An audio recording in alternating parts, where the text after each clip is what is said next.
Good evening, everyone. I'd like to welcome you to the meeting of the Finance and Personnel Committee for Monday, August 11th in 2025 at 6:45 p.m. Roll call, Brenier's here, Moore. Here. Willard. Here. Yates. Here. Okay. Discussion and possible recommendation of the village board regarding payment of bills. Brenda. Most of them are pretty regular. We don't have a ton in yet. I'm sure there'll be more coming in at the end of the week, but, quarterly assessment bill.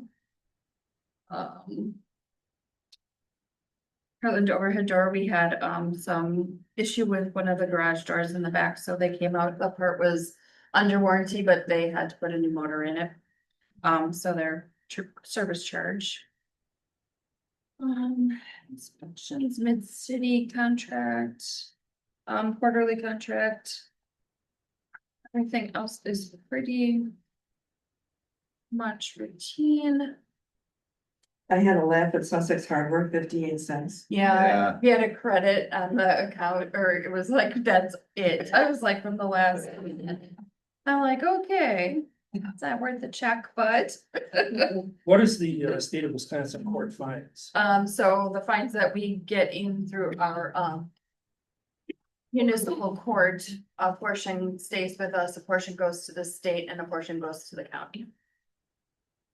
You know what's the percentage of that? I'm not exactly sure. I didn't bring my bills up here. I would have the breakdown of it, but we obviously keep the majority and then we give a percentage more to the state and the county gets a little percentage.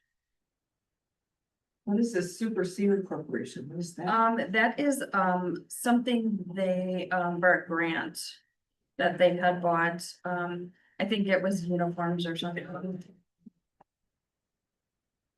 Same with the, I'm sure the vests. Was Yes. The other one, the Yeah. Gray O'Haron. Yes. Yep.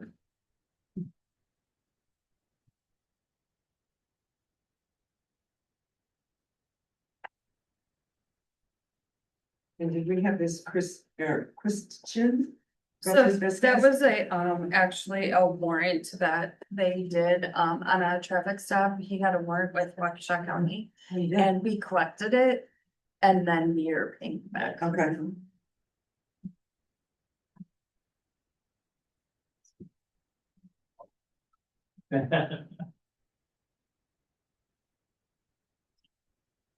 Well, if there are no other questions, I'll accept a motion to accept the bills as presented by Brenda. Make a motion to recommend payment of the bills to the village board. I'll second. We have a motion and a second to recommend paying these bills as presented. All in favor? Aye. Any further discussion? Okay. All right, I'll entertain a motion to adjourn. I'll make a motion to adjourn. I'll second. We have a motion and a second to adjourn. All in favor? Aye. We are adjourned. Just roll over here. Okay, good evening, everyone. I'd like to call the Village of Lannon Village Board meeting to order for August 11th, 2025 at 7 p.m. Please silence your phones and stand for the Pledge of Allegiance. Pledge allegiance to the flag of the United States of America and to the republic for which it stands, one nation, under God, indivisible, with liberty and justice for all.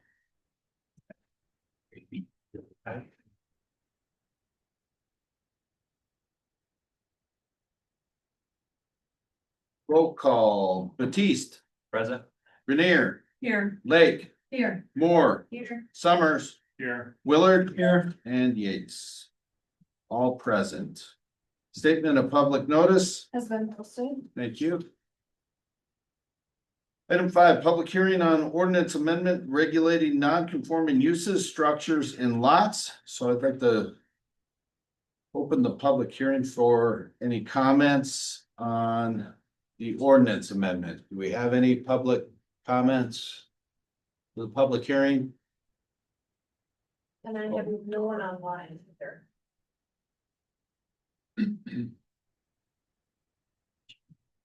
I assume most of them. Yep. call again. Okay, I am going to close the public hearing on the ordinance amendment regarding regulating non-conforming uses, structures and lots. And move on to item number 6, discussion of possible action on setting a public hearing for ordinance amendment regulating non-conforming uses, structures and lots. Not setting the public hearing, but Should be I straight. copied over the wrong Yeah. thing, but it's the action on the ordinance amendment.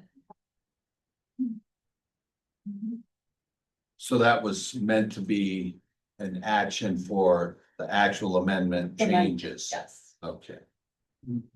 So, if you all will recall, we are making some ordinance changes, to a certain section of the ordinances here to fall in line with some changes to the state ordinances. If council would like to give a brief synopsis, that would be fine. Sure. The village had some ordinances which needed updating. Basically, when adopted, the goal of the ordinances and the state policy was to limit the ability of people to update non-conforming buildings, structures, or those building and structures that were damaged. Since that time, the state public policy, particularly with regards to the housing crisis, has changed. And now the goal is to allow anyone with a non-conforming structure, which is a structure that doesn't fit in with, for example, the existing setbacks of maximum heights, area usage within a lot. The state law, the state statutes is to allow a restoration or an increase in the value of the property, so long as there is no expansion of the limits of the non-conforming structure as such.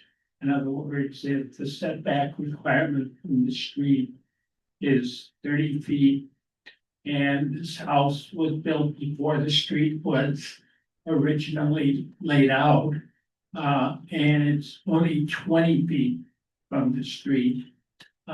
So long as any improvements are made that does not bring that house closer to the street than the 20 feet, that's permissible. And we had a case just like that recently. So at this time, even though the intent was to allow for the adoption of the ordinance, I don't think that the language of the notice is sufficient for the board to take action to adopt the ordinance. I would recommend that it be tabled until the next meeting.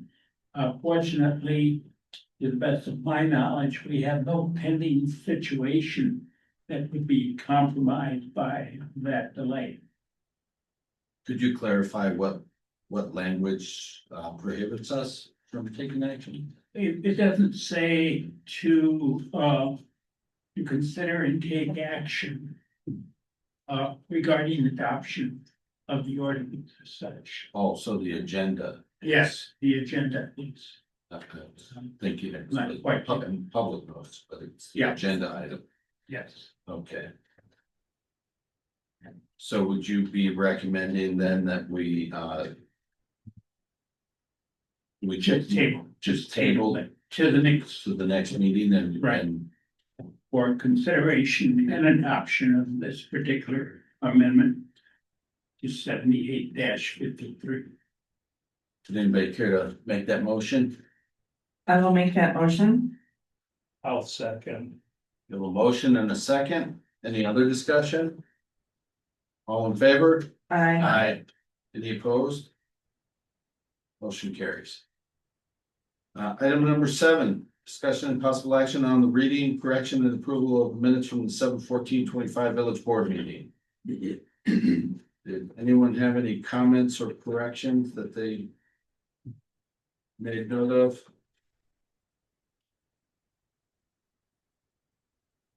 I make a motion to approve the minutes from the village board meeting, 7/14/25. I will second. We have a motion, a second. Any other discussion? All in favor? Aye. Any opposed? Motion carries. Item number 8, committee reports, finance and personnel. We will cover the finance under item number 16. And we will finish covering under item 13. Just to let you know, the personnel committee did meet. And they met with a potential new employee for the village of Lannon. We interviewed that person and the committee approved passing it on to the village board for final approval. Thank you. Legislative. Nothing to report other than the pending ordinance change. Okay, thank you. Parks, Rec and Beautification, Nothing at this time. Public Safety. National Night Out is Wednesday, if anybody's interested to attend. Okay. Public Works, Recycling, Sewer. Update on a few different items. We did have a kickoff meeting and a secondary meeting for the Safe Routes to School program. Trustee Moore was there also. So that is underway. I did notice on Bonnie Lane that the geotech company was out and marked where they're gonna do their boring locations.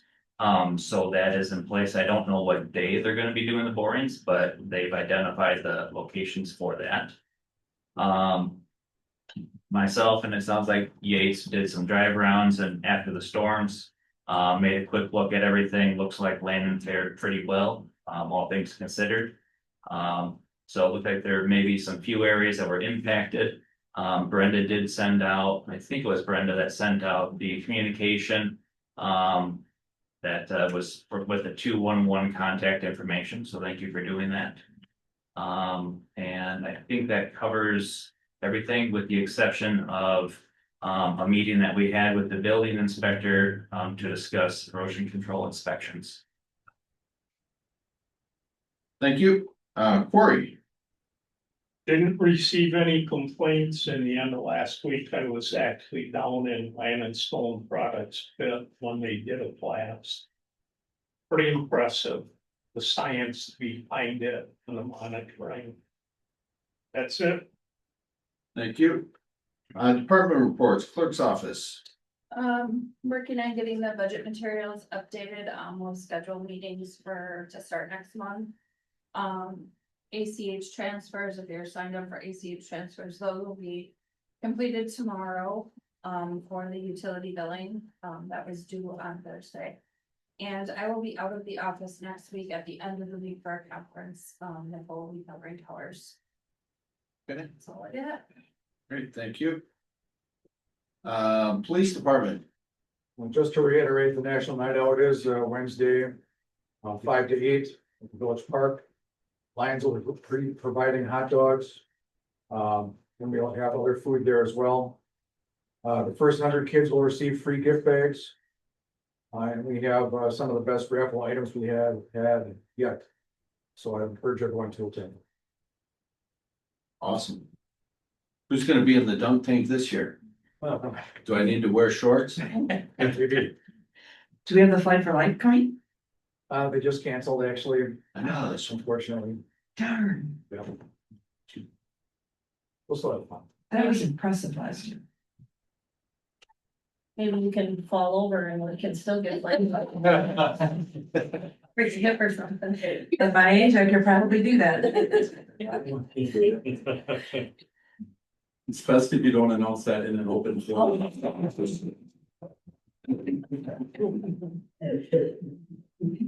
Yeah, especially one that's being recorded. Okay, well, thank you, Chief. Do you anticipate any of the agencies not being able to participate with all of the demands that are being put on some of them right now? I have not heard that they won't be attending. Okay. So. If Chief Pulvermacher can make it tonight, they've got no excuse. We plan on being there. Item 10, response to previous citizen comments. I didn't really see anything that required any further comment there, so I will just move forward to current citizen comments. This is meant for public comments on any subject without any discussion by board or trustee members or action except for possible referral to a governmental body or village agent. Do we have any citizen comments tonight? There was none on the board. Any in the audience? No? Okay, we'll move right along then. Item 12. Presentation from Chief Pulvermacher of the Menominee Falls Fire Department, who's been twiddling his thumbs for the last 3 days. All right, well, thanks for having me. If Flight for Life can't make it, that gives me a good reason to put a helicopter in the budget, right? You guys okay with that? No. Your budget. We can go on to the next slide. Wanted to give you an idea of some of the things that we're going to be talking about. This is over the last quarter. Some of the statistics have been updated as of last week. I do have some information as far as some of the responses we went to over the past weekend. However, this gives you some of the some impression on what we're going to be talking about from statistics and a trending standpoint. And then I've got some projects and things that we will announce along with the upcoming events. Can go to the next one. This gives you an idea as of the end of the second quarter, what we were looking at for calls. 2791 was what we had at the end of the second quarter. However, if we go to the next slide, it gives you an idea of, tap it one more time. This gives you an idea of what Lannon did within the quarter. So we are up 14 calls in Lannon as far as what we saw at the same time last year. That is indicative of the growth that we've seen in this community. So that number is likely to go up as more population comes into the community. So this was the numbers as of last week. You can see that our year to date is 3,351. And of those, like I said, about 85 to 90 calls right now are Lannon. This gives you an idea of the breakdown. You can see that station 98, the one that serves Lannon, is our busiest station. That does make sense because it serves into the downtown area of Menominee Falls along with what we see on Main Street. On 97, although that is our least busy, that's the area of Menominee Falls that's growing the fastest. So we do anticipate that that was a well-placed fire station and will serve us well in the future. This just gives you an idea of where those are. The reason I put this in there is we had some newer board members in Menominee Falls that were aware basically where our stations were. This just allowed them to see why they were placed where they were to provide the most good for the most people instead of having 5 stations, having 3 and putting more resources at each station. What we did also is we staffed a peak ambulance because we were noticing that most of our calls, EMS calls, were happening between Monday and Friday and between the hours of about 7 to 8 o'clock in the morning till about 7 to 8 at night.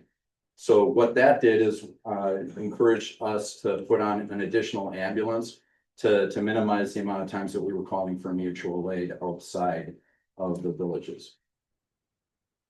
This gives you an idea of where we are responding over the past 2 quarters. So this is year to date, actually. The heat map is of no surprise to us. We do have a couple of retirement facilities in our village, and we do respond there frequently. From a mutual aid standpoint, we are giving mutual aid more than we are receiving it, and that is indicative of the fact that a lot of smaller departments around us are not in existence anymore. So we have to provide more mutual aid than we receive. However, when we do receive them, it's typically of incidents of pretty large magnitude. The staffing of our stations right now, our staffing count, our authorized count, is to have 43 members. The reason we're at 42 is we just had a division chief leave for a different municipality. We were able to reorganize a little bit. We put an extra firefighter on instead of having an additional chief. I'll show you what that reorganization looks like. However, right now, we're in the hiring process. We will be able to fill that, no problem. We have enough interest in the position. Our part-time ebbs and flows. A lot of our part-time firefighters are younger firefighters trying to establish themselves, their entry level. So once they have the requisite skills to get a job, we find that they oftentimes take it as soon as it's available.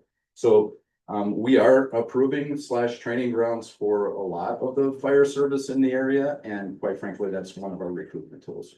So although we lose them, we have a tendency of attracting attention of others that want to do the same. Gives you an idea of the fact that training is consistent. Now, I've shared this before, I continue to share it, because there's a lot of people that wonder what we do when we're not responding to emergencies, and this is just one thing. Not only are they doing the stuff that we do as a department, or as they do as a crew, but they have individual responsibilities that must be met. And so this gives you an idea of what they've done over the past quarter. So from a training perspective, we were doing what amounts to our SCBA confidence or performance drills. We do that annually to give our firefighters a chance to see how they're doing from a physical standpoint. No doubt, as we age, of the aged firefighters, you have a tendency of recognizing things that maybe you didn't do as well as you did in the past. And those things are interesting from the standpoint that you need to know what your limits are. You need to know where you've made improvements, and you need to know what you work on. So we do the confidence drills. We make sure that we understand what they can do from a capacity standpoint, and they get a better understanding of what their overall fitness level is. In addition to that, we did some EV training. Obviously, EVs are not going away. They have a good number of vehicles in the area. We don't see as many calls as you would think, given the hype around some of the electrical fires that we've seen through different reports. Because of the fact that of magnitude, they're big fires when they start. We just don't see a lot of them. But what we do have is the ability to identify what we need to do from a shutdown standpoint, what we need to do from a cool down standpoint, and ultimately what our procedures are from the start of the emergency to the end. Anybody familiar with the Orchard Inn in Menominee Falls? It was a mainstay in the area. It had been vacant for, well, geez, at least 5-6 years, right? So the property was purchased. We were offered the opportunity to go there and do some different drills on that building. We did a lot of that ventilation. We did a lot of large area search. It was sort of sad to see that building go, knowing the impact that it made in the area. I actually was inside, and that used to be an area where some different political functions were held, and there was an old switchboard, a makeshift switchboard with all of different media outlets, telephone numbers on there, because of the fact that it was used a lot when it came time to doing different presentations to the media. Go on to the next one. One of the things that I'm looking at right now from an EMS standpoint, it is our number one our service that we provide. And all of those items that you see are required, and they get older.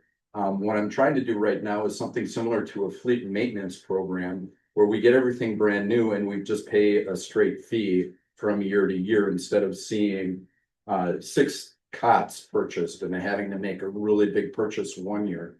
From a predictability standpoint and budget standpoint, a lot easier to see an expense that's been evened out instead of making waves of purchases. The 2 things on there that cost us the most are the stretchers, the cots, or the cardiac monitors.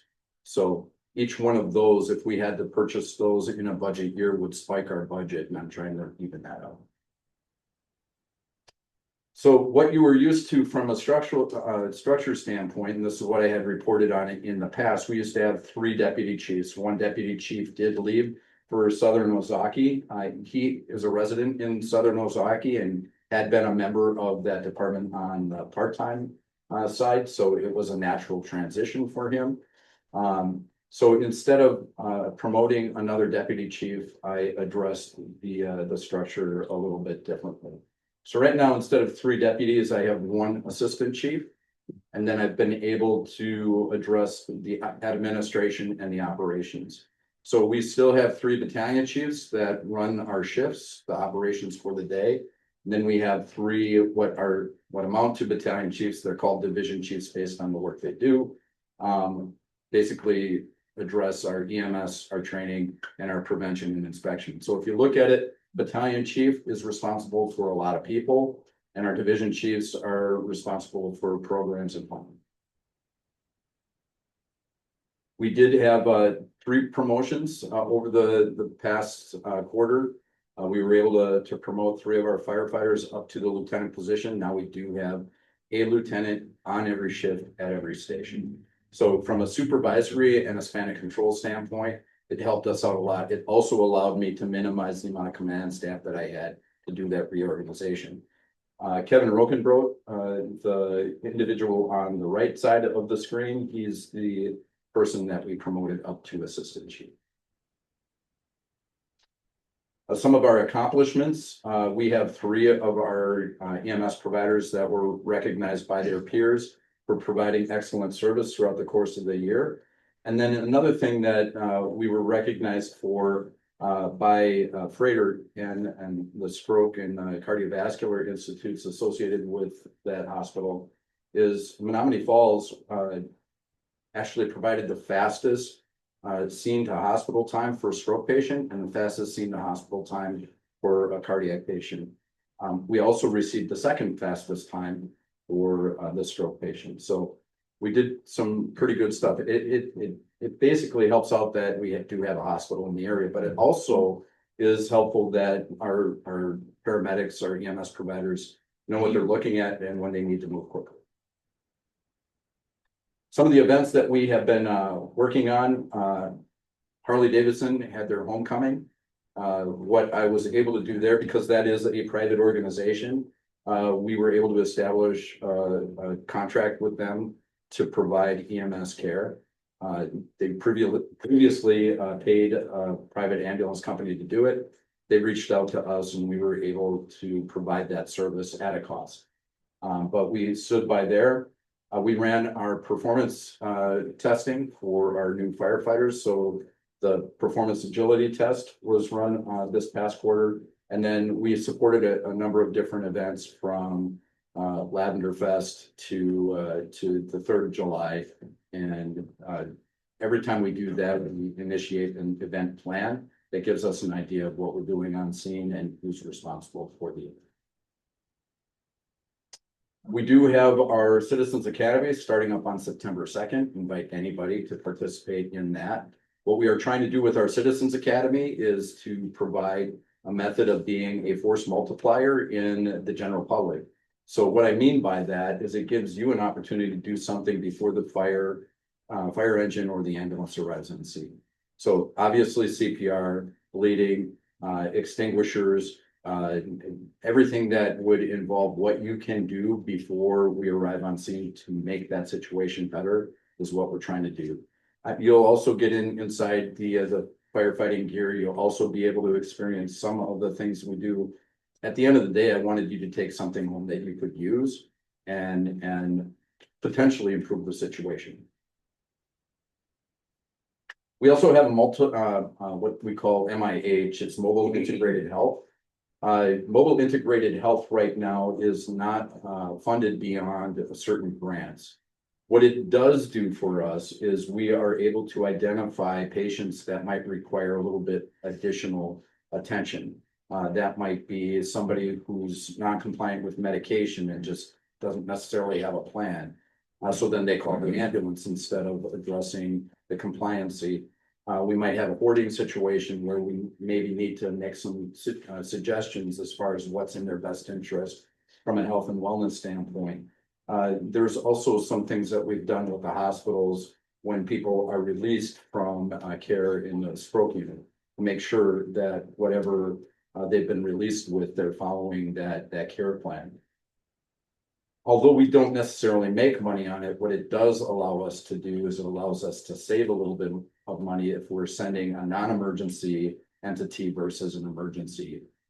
So it ultimately impacts our budget positively without actually having a revenue stream.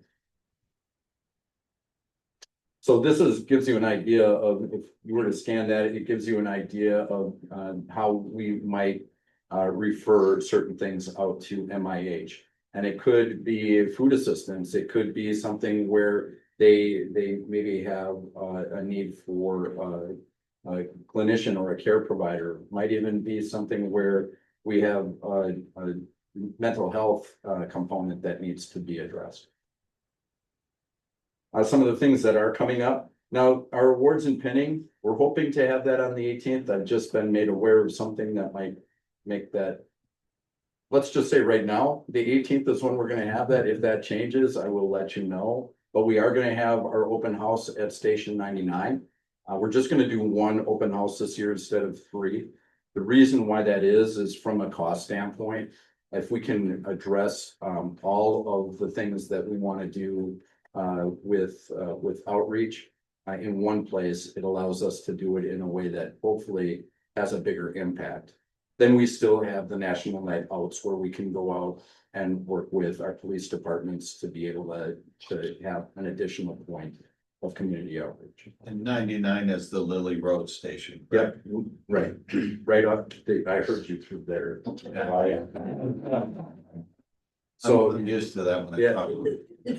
So 99 is it's on Lily, just south of Appleton. So recent flooding events. This is just ultimately what amounts to 6 hours worth of calls. I was called in at about 2 o'clock in the morning. Didn't get home until about 11 o'clock the next morning. But what we were seeing was a lot of basement calls.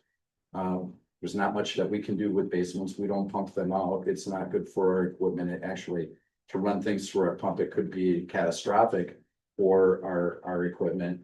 But one of the things that we were able to do is identify that there was no health concern or anybody underwater in those basements. Could also make sure that there's no smoke, electrical arcing, those types of things. So we brought up 211 a little bit earlier today. If there's one thing that I can recommend is if anybody has anything that happened inside of their house, it's in your best interest, just call 211, whether you want anything done or not. The reason being is because of the fact that right now the county is monitoring that. And from an individual assistance standpoint, the more people that have been impacted, make it a lot easier for us to potentially receive assistance through government funds. It's not going to be a lot, but something is better than nothing.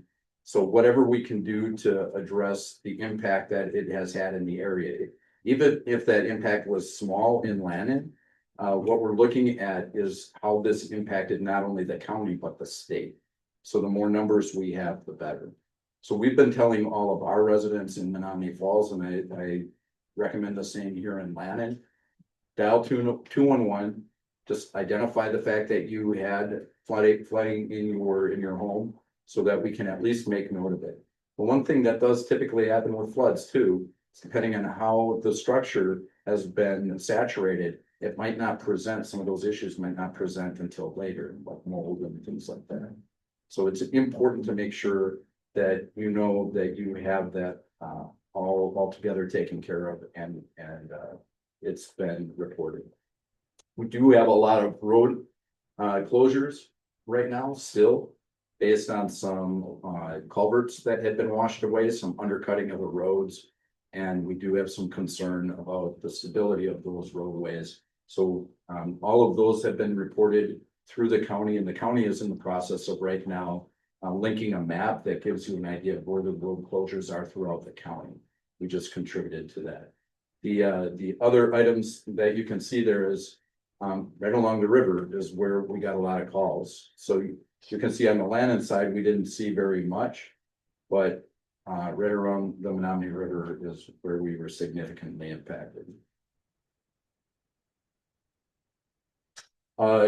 we did go to a dedication of a little library for one of our previous firefighters, Francis Matthew. He was not only a firefighter, he was also the DPW director for the village of Menominee Falls, and his family dedicated that little library right outside of the civic center of Menominee Falls.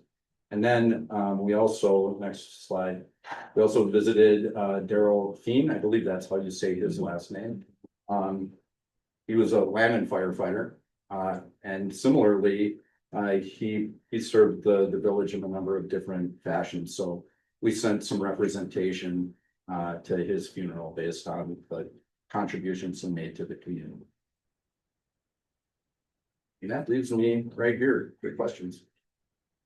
I have one question for you, dialing 211. Over the weekend, my in-laws that live directly across the street from Village Hall. The transformer was hit by lightning and the tree was caught on fire. Do they call 211? No, anytime you have fire arcing, things like that, you call the fire department. Anything that would impact your utility, gas, for example, you smell gas, call 911.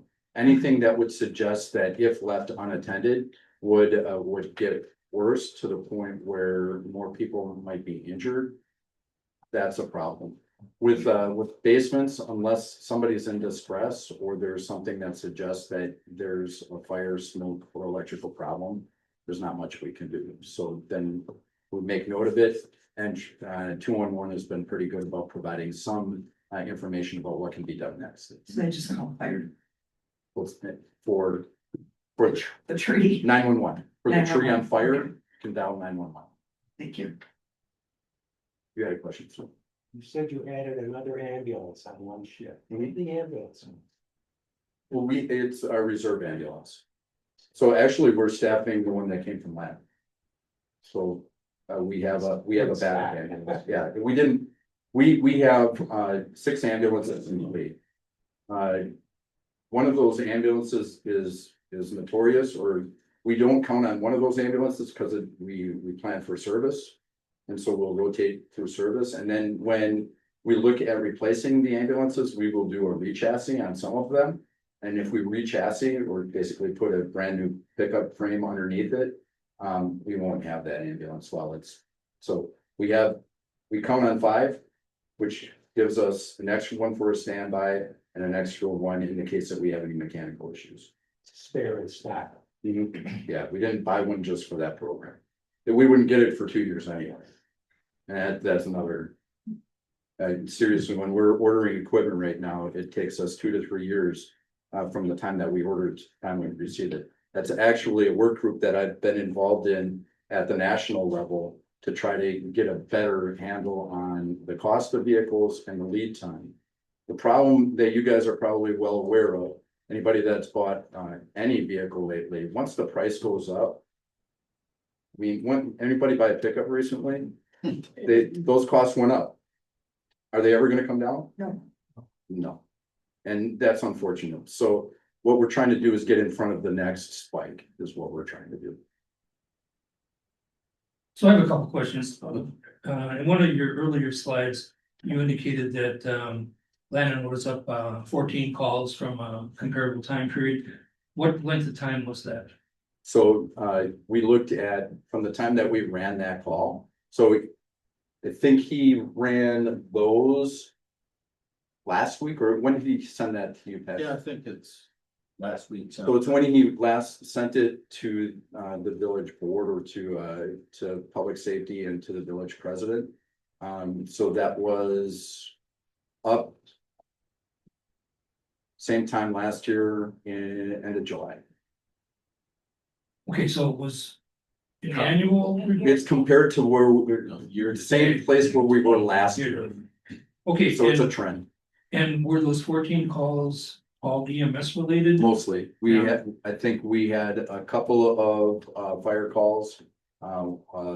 Vehicle, let's go back to that slide. I can show you what we did.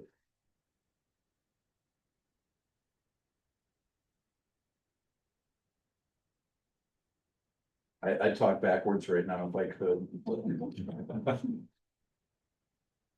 This is one of the first ones.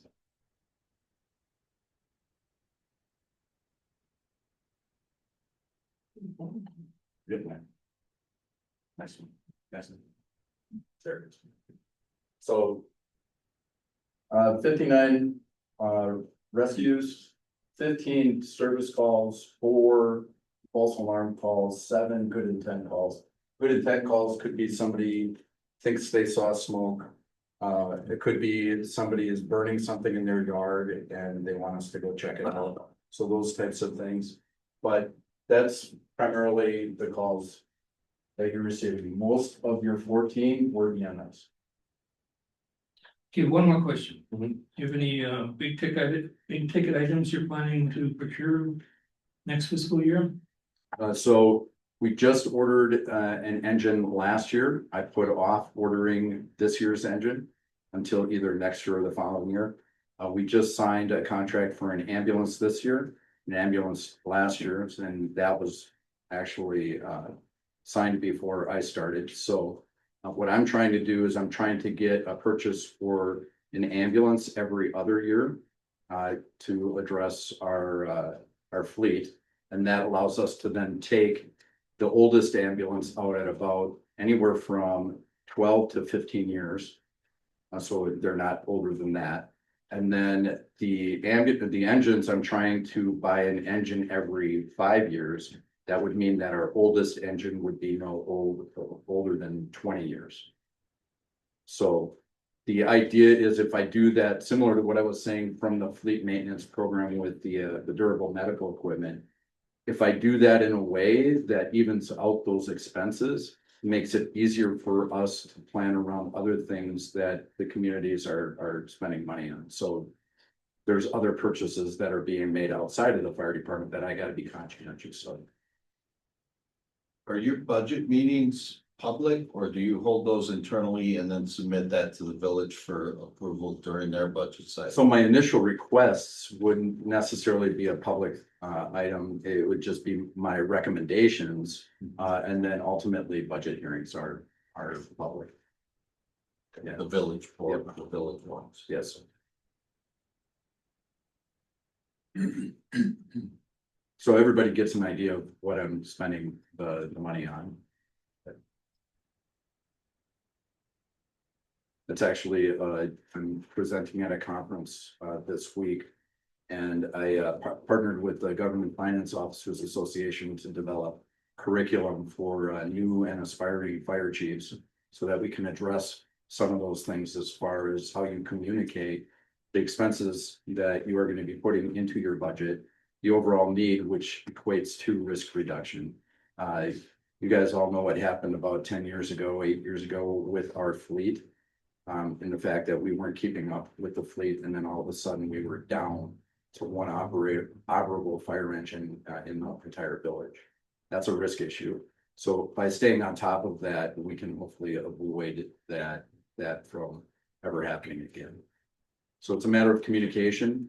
And then the other thing is to identify the priorities of other entities within the government. So it could be Department of Public Works, it could be a number of other different things that are the priority of the year, that then we have to be able to adjust our overall expectation as far as what we need, what we want. So I know that we don't get a say in or a vote when Menominee Falls approves their budget, but is there a way for us to get more visibility into that process and how that is kind of being determined so that we understand the impacts to Lannon as a contract? Yep, so your best bet in that situation would be to reach out to the village manager. Mark? So he is the one that ultimately is the keeper of the MOU. Yeah. That said, there's a formula that is been addressed that basically comes up with a reasonable cost. We're in the middle of right now, the village of Butler is in a very bad spot from a fire department standpoint.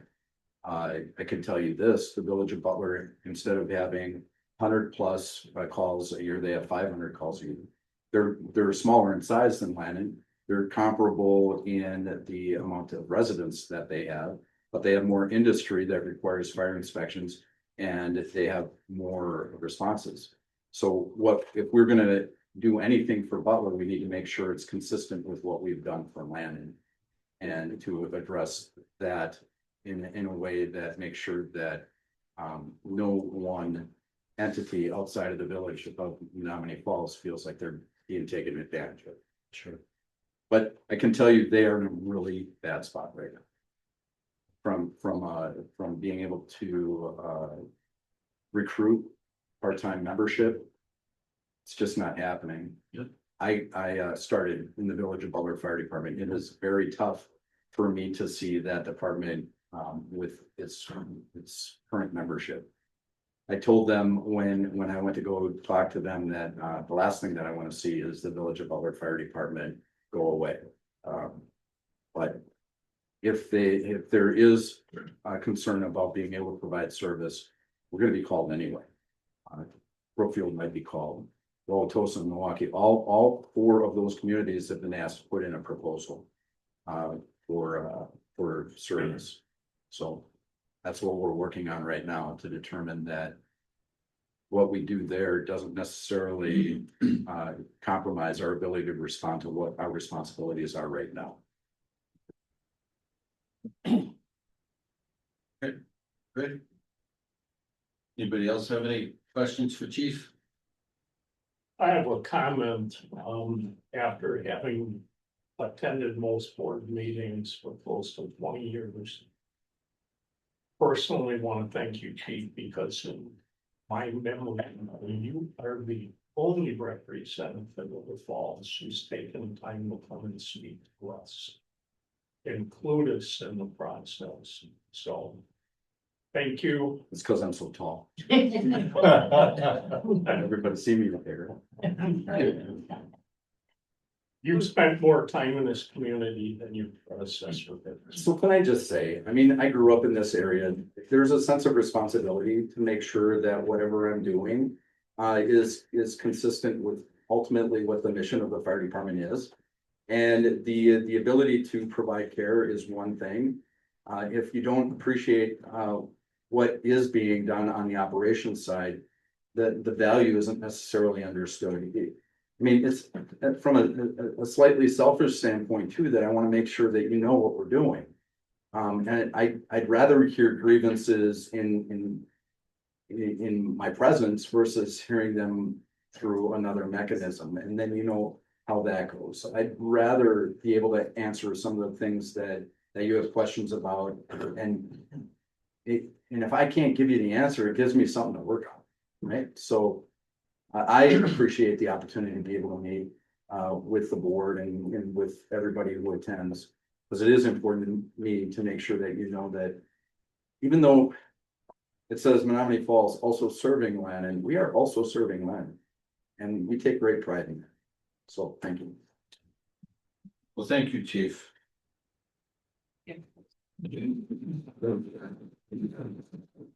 Later, right? Right. Yeah.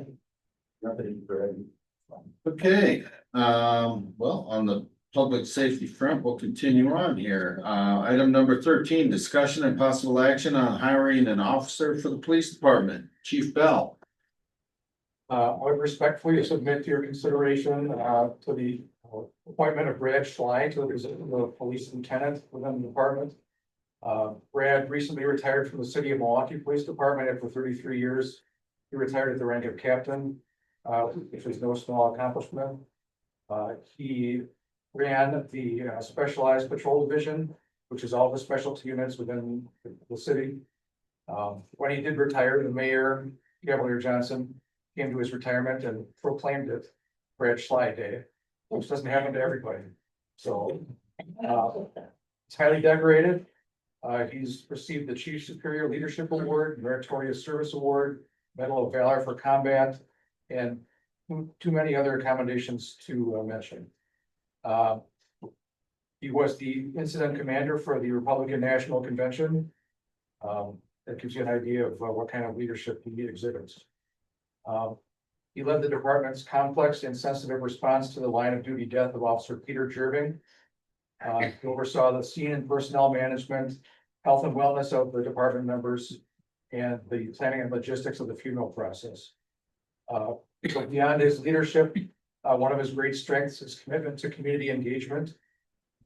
He's passionate about strong relationships with the public, and he's eager to connect with Lannon residents and businesses as part of our ongoing efforts to build trust and transparency. So, given his leadership, experience, and deep dedication to public service, I can't think of a better candidate than Brad Schlein. I'd ask your consideration of appointing him as a police lieutenant. Thank you, Chief. So I had an opportunity to speak with Officer Schley for quite a while. The Finance and Personnel Committee also met with him pursuant to an earlier recommendation. And I think that we all had have a lot of very positive feelings about how those interactions went, and I would certainly welcome Officer Schley to introduce himself and make himself available if any of the other trustees have any questions. Absolutely, thank you. So my name is Brad Schley. Just what Chief Bell said, I just retired from City of Milwaukee Police Department, and I would like to make Lannon my professional career at home. My wife and I, and by the way, this is my wife Lori. She's my support mechanism through the last 33 years. We have twin sons that are on the Milwaukee Police Department that are both sergeants. In fact, my last working day, one of my sons was promoted to sergeant, so it was a very honorable last day. But what really brings me to Lannon is a discussion and just faith in the Lord that this is the door that He opened up for me for a retirement job. Now, I say retirement job, and I don't want you to get the impression that that means that I'm retired on the job here. It means that I still give you 110%. I still do the community outreach, the law enforcement, the planning, the missions, everything goes into all of that. And I give you 110%. But my goal here is to not go 110 miles an hour in Milwaukee anymore, and maybe go 60 or 70 miles an hour here in Lannon. Now, the president did tell me I could not do that in the village on the street, but he understands the anomaly there that what I'm trying to talk about here. So for me and my wife, we just retired and we bought a new house in Oconomowoc near Stone Bank. So this is a perfect place. I did grow up as a young child in Menominee Falls on Fleet Avenue and Shady Lane. My wife and I had our wedding reception at Sussex Bowl, so not far. And tonight, actually in Sussex, my father-in-law was there with one of his old cars at the car show tonight. So it's a community that we're close to. We can embrace it, and I would like to get to know it better. Not only the residents, all of you, but what exactly goes on here. And not only get to know it, but be part of it, contribute to it, and make it better for all of the citizens and those that work and play here. Any questions? How are you gonna handle change of pace? That's exactly what President Yates asked me. He said, are you possibly gonna get bored doing this? And I said, you know, in all honesty, I don't think so, because I'm ready. Now, I could have retired with 25 years on, and I waited until 33 years until I was ready. And like I said, the Lord directs you. The Lord put a house in front of us that we ended up buying. And the Lord opened up the door to the Village and Lannon Police Department. So for me, I think it's a perfect fit for what I want to accomplish in retirement. And that is spend some more time with my children, spend some more time with my grandchildren. We have a 2- and a 4-year-old granddaughters. So we are excited to spend a little time with doing that stuff. Like I said, you're still gonna get 110% from me every day. My wife knows that too. I'm very dedicated to my profession. I spent 18 years on our tactical enforcement unit, our SWAT team. And the last 10 years of my career have been in supervision and command.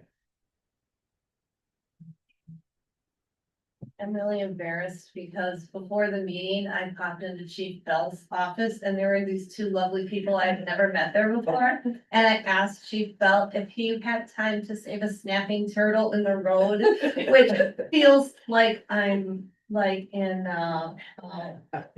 yeah, right, I've got the new lieutenant there. Incident commander, what is your opinion about saving turtles? Very high, very high. We almost jumped in the car. Actually, my wife Lori saves dogs all the time, so. Apparently I scared Nicole last week, so.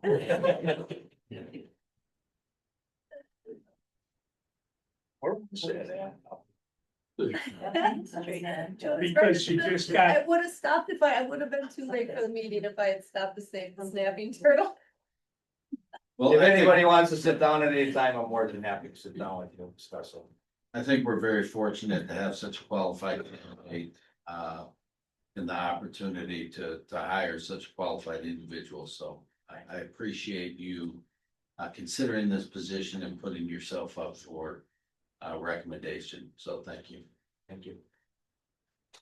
We have a motion. I make a motion, we accept this officer to our police force, our community. I don't know how exactly you want that phrase. We have a motion to accept the recommendation of the Finance and Personnel Committee and the chief to hire Officer Schley for the lieutenant position. How's that? Good, And thanks, Patrick. I will second. All right, we have a motion and a second. Any other discussion? All in favor? Aye. Any opposed? Motion carries. Congratulations. Thank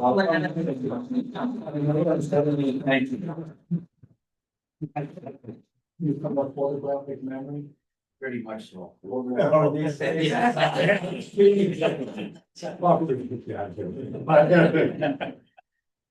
Okay, moving on to item number 14, discussion and possible action on operator license applications. There's a couple of, there's at least one sketchy individual in here.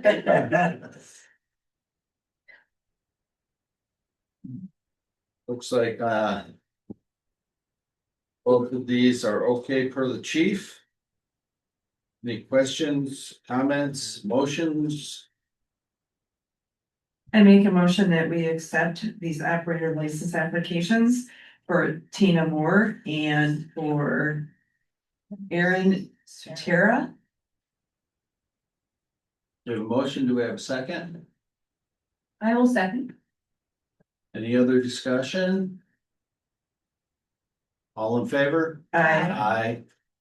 Any opposed? Same. Any opposed? Motion carries.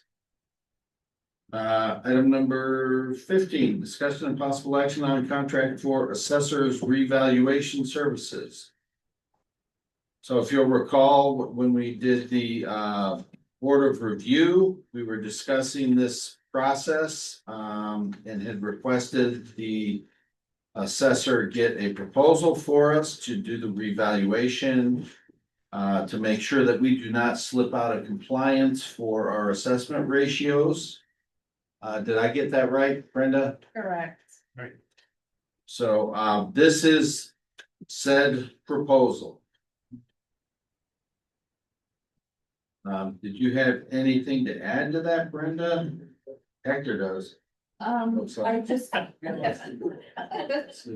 that hot mic.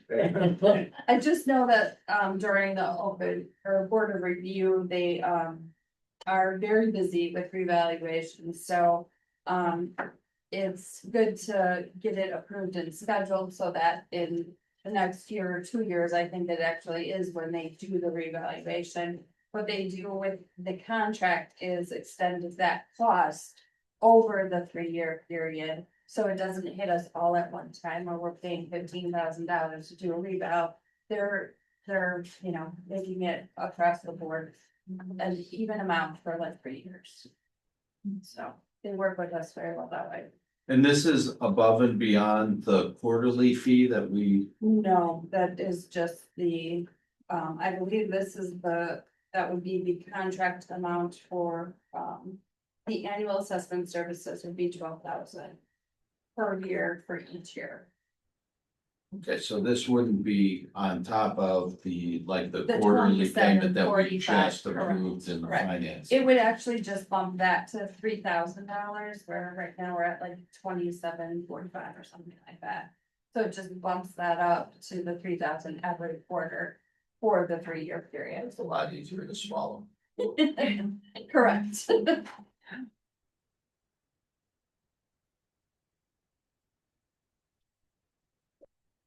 Yes, sir. I took a look at this agreement. And overall, it's a good agreement, except that I have a couple of suggestions with regards to additions to this particular contract.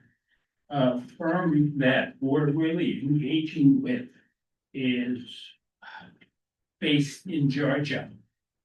And there is no identification of a contact person or responsible individual. If and when we need a response to a question or resolution of a particular issue. So I think that there should be an identification of a representative with contact information and the availability of that individual. It's the same one that we have, and they're on Menominee Falls.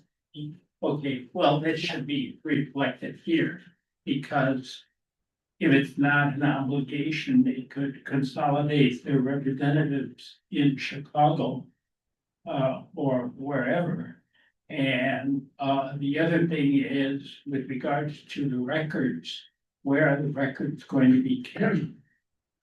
There's no reference to place of retention, and those records are critical to the village. If there is slippage in terms of the security of both records, the village will have a difficult reconstruction process. So those would be the first two things that I would recommend be beefed up. And I'm sure that these are questions that they've addressed.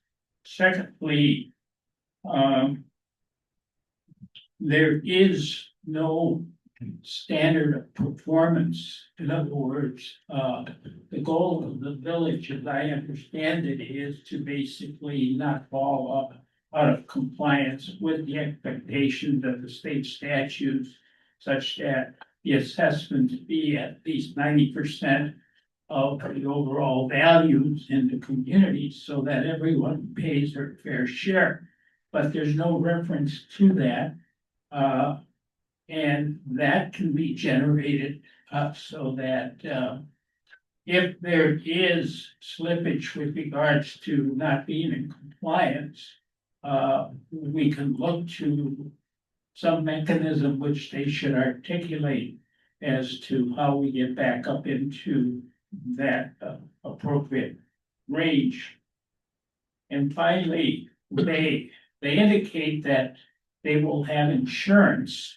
And you would expect any firm doing this sort of thing, which I presume they're a national firm, we should request prior to the effective date of the commencement of the contract that there be proof of that insurance provided, and that the village be named as an additional insured by them under their policy, so that if there is any slippage, again, we're covered.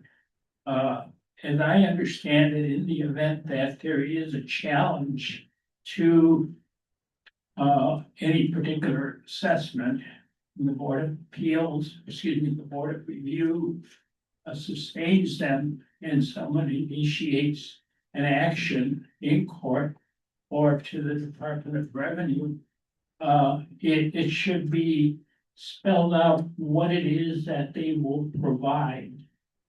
Is it just that they will provide their representative and the witness as part of this contract? Or will they cover some additional costs? I think they're going to provide the service they provided us for all these years. I mean, it's the same level of service. We have a local assessor. He comes and does the board review every year. He does the open book. Is available by email and phone all year. I don't think the level of service is gonna change from what it has been. Since Microta sold it to Catalyst. Yes, I'm speaking to a situation where there is a contested case, and I don't believe we've had a case that has gone, but it can happen, particularly in a community such as Lannon, where values are going up. And people may, just for the sake of trying to assert their rights, which they're entitled to, may get us into a situation where we wind up in court. Who is responsible for the defense costs there? Are we responsible? Are they responsible? Because the challenge is to their particular assessment, which is presumed to be correct under the statutes. So again, lawyers, they pessimists, but it's important, particularly since we have changing values in this community. In addition, we have a number of commercial industrial operations, and those are areas that are very difficult and time consuming to appraise and assess, I should say. There is no recognition in the contract of that. I don't know that we've had any problems, but as land becomes more scarce in the metropolitan area, land is slowly moving to the center of activity by virtue of its available space. And so we will see movement in values that we probably haven't seen before. Those are my comments. So. Is that sufficient? Are you looking for something to incorporate? Right. The Yeah. Catalyst representative there. Yeah, it's either one, the contact who's gonna be doing.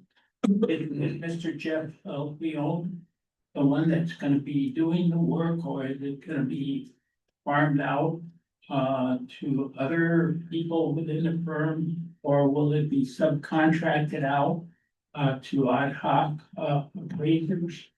I really don't know this company, and so I can't speak to that sort of thing, but there are a lot of individuals that offer assessment services to communities.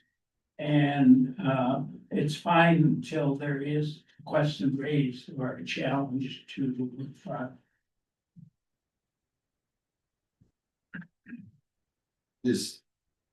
What's our guy's name that was here? Eric Will is the one who is our assessor who does things. Now, we deal with a couple of girls in the office, and Les Aaron's oversees the whole Menominee Falls. He worked with Microta. Right. And then he's the one that's still there and oversees the whole Menominee Falls office.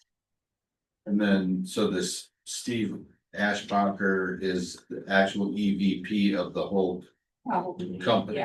Yeah. When they sold out, they sold to Catalyst, who obviously was a national company, but they still have their local affiliates and their local offices.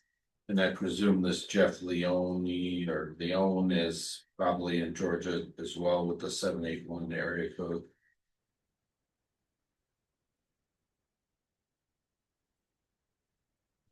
There's also item 6 on the terms and conditions is the indemnification.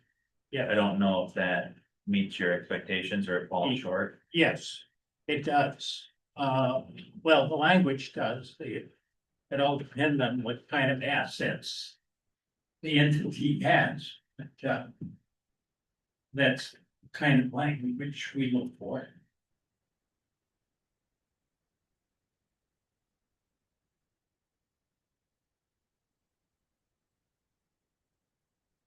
Okay,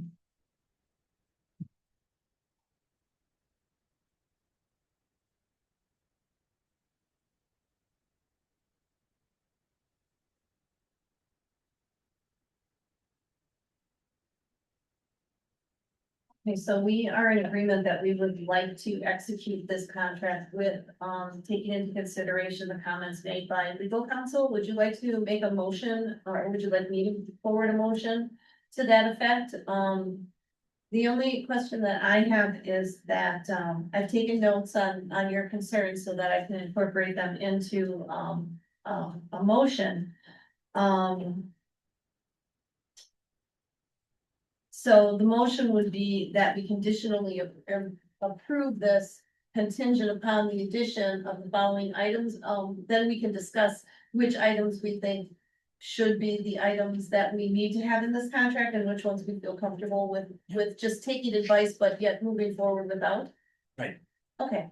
All right, well then I would like to forward a motion.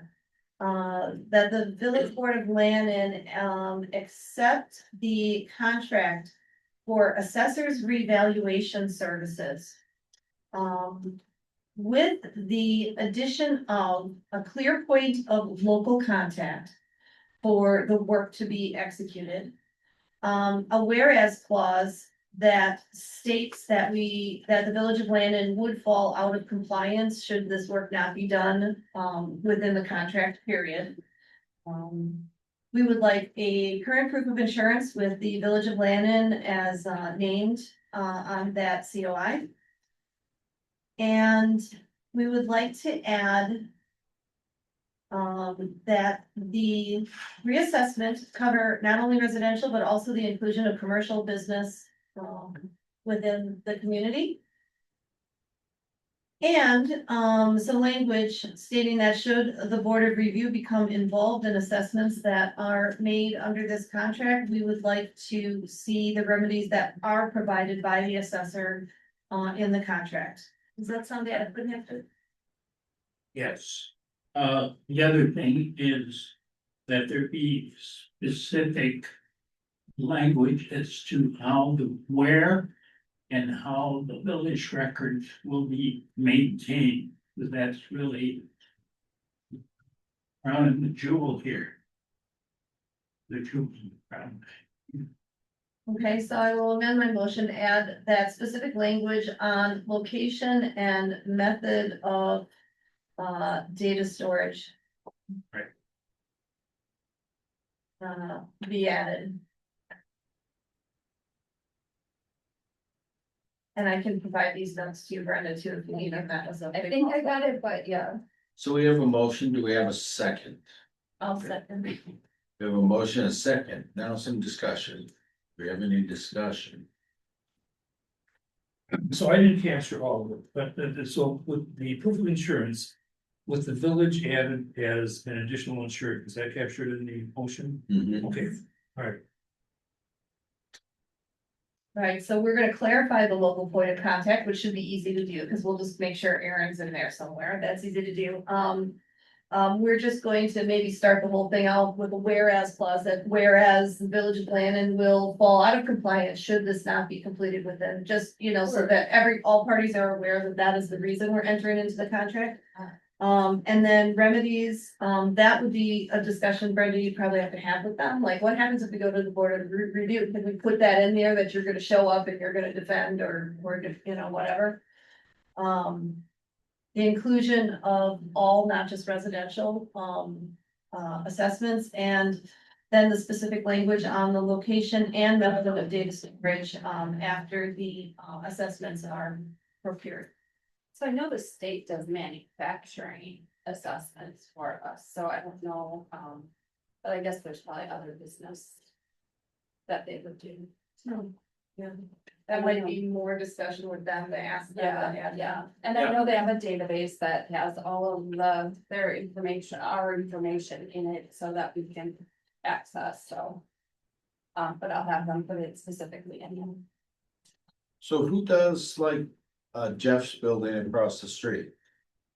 Don't they already do that? Yeah, it's already in there. Right. They already do it. And the state does the manufacturing, so I think don't know that we necessarily need to And specifically there's call out. there's no personal property tax anymore that you. Right, that's all gone. So I think that was potentially a misinterpretation of the point Hector was trying to make. I think that's already an assumed inclusion with their services.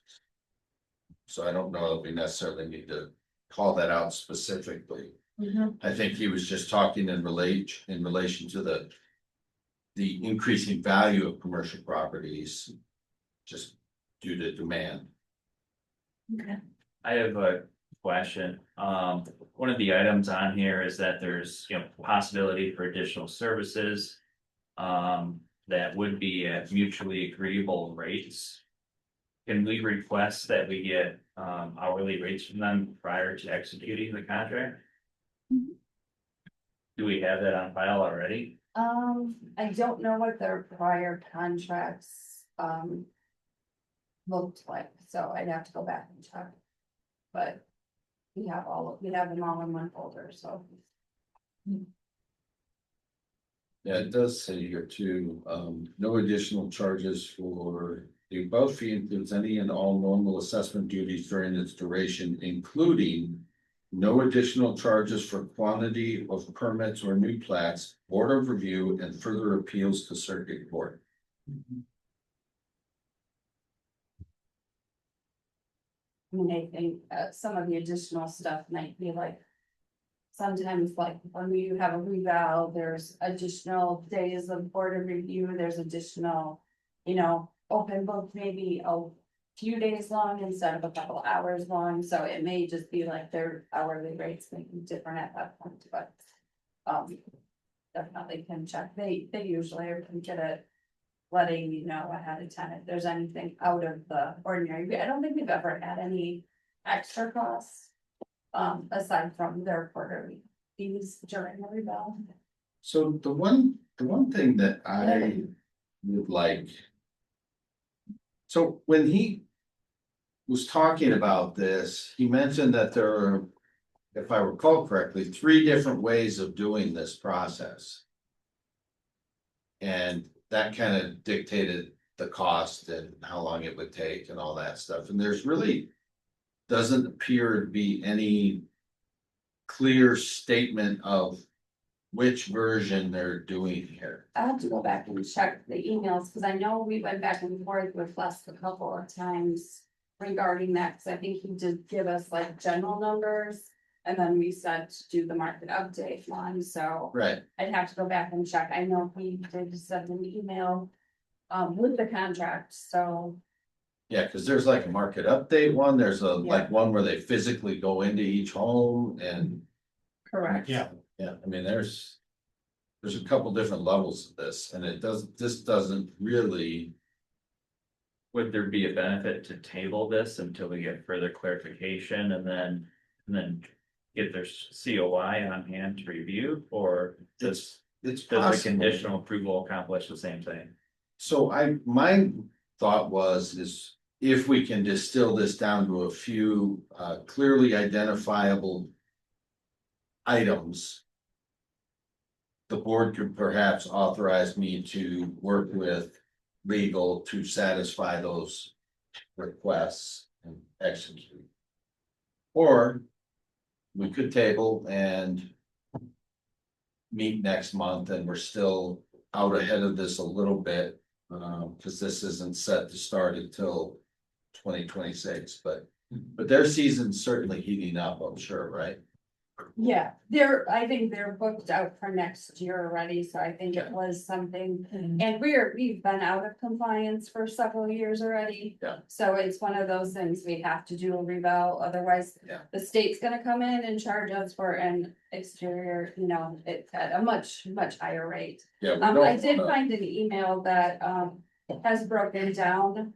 There's a statistical reval at 8,100, a market update reval at 15,300, which I think is the one that. Yeah. We were doing, and the exterior walk around is $32,000. So. Yes, sir. In regards to some of the comments that have been made, I would draw your attention to page 4. term and conditions. Paragraph number 9, this is a very common provision found in contracts. It's entitled Entire Agreement. This agreement constitutes the entire agreement between the parties and supersedes all prior or contemporaneous agreements, understandings, and representation. So basically, if you don't see it within the 4 corners of this document, regardless of the good faith and good dealings you've had, the only thing that counts is what's in. It's on here. You're right.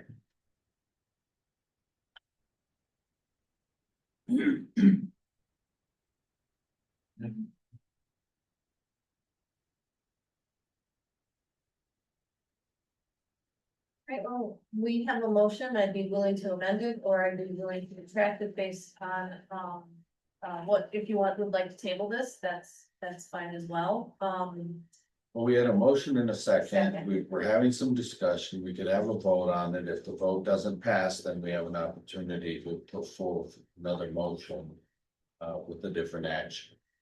Yeah, and, just our consensus is that we should maybe table this for 1 more month, and it's, because it seems like we have like 6 items now that we would like to see in a contract, so. Okay, I will caution everyone, though, it's my opinion that some of this is probably going to be very difficult to accomplish, and we do not want to put this off too long trying to hammer out all these demands, if you will. It's not to minimize the need or the importance of some of these items, but you know how these boilerplate things are, and I'm sure their legal team that's probably not gonna, hop to right away to make these changes. And if it was a brand new company, I would be a lot more worried. If it's not a different company, it's the same company we've been with, but I still get the whole point of all of that. Well, the assessor is the same person as an independent contractor of this company who we really, Don't. to Hector's point, We don't, yeah. don't know from Adam. Right? And I think I could go to I Georgia. think the warning from council here is that these big firms probably don't take as much care or have as much empathy for a small community like us. They go around, they buy these things up, and they issue these and assume you're just gonna sign them as they are. And all the leverage is in their court. But it does say that the agreement may be amended in writing as long as it's agreed on by both parties, so. Right. Would that be the easy way out? We asked Hector to write up an amendment. I think so. Or communicate with them, here are the things that we take issue with in this agreement, and we invite you to put forth an amended agreement.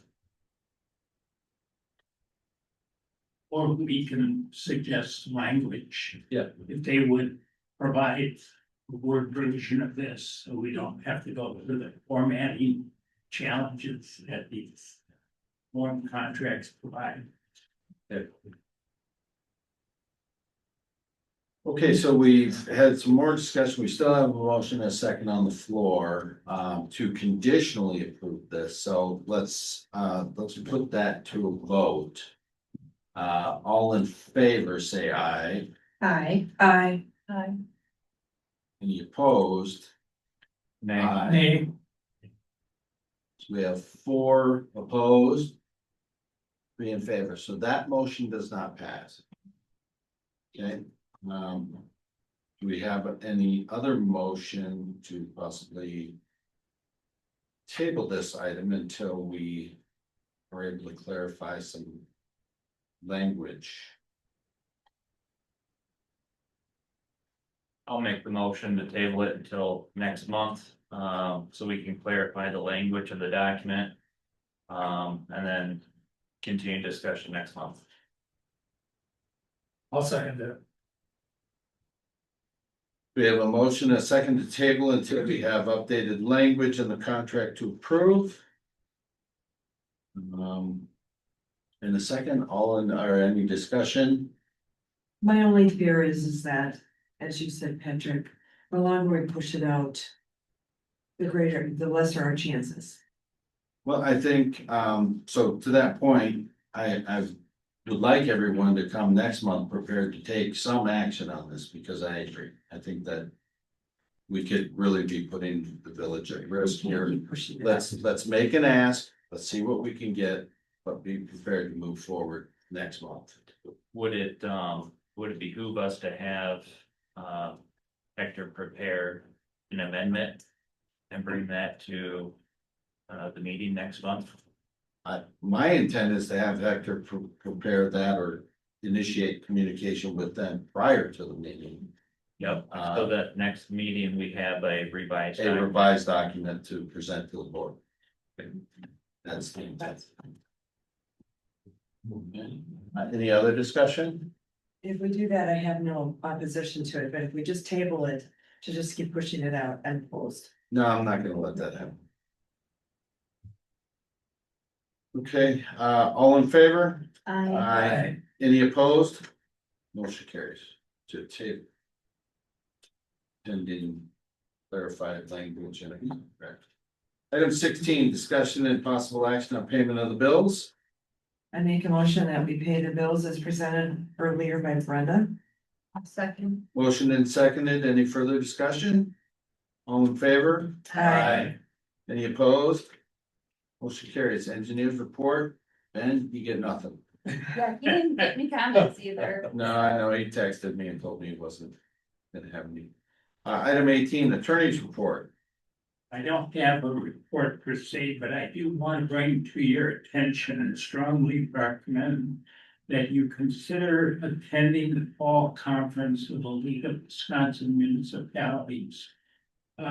It's a very good instructional program. It's going to be September 9th and 17th through the 19th in Milwaukee at the Baird Center. And there are some discounts granted, if you register 3 trustees, you get 1 free. For individuals. It's like cream puffs. But it's also a good opportunity to network with other individuals that represent small communities that are facing the same problems.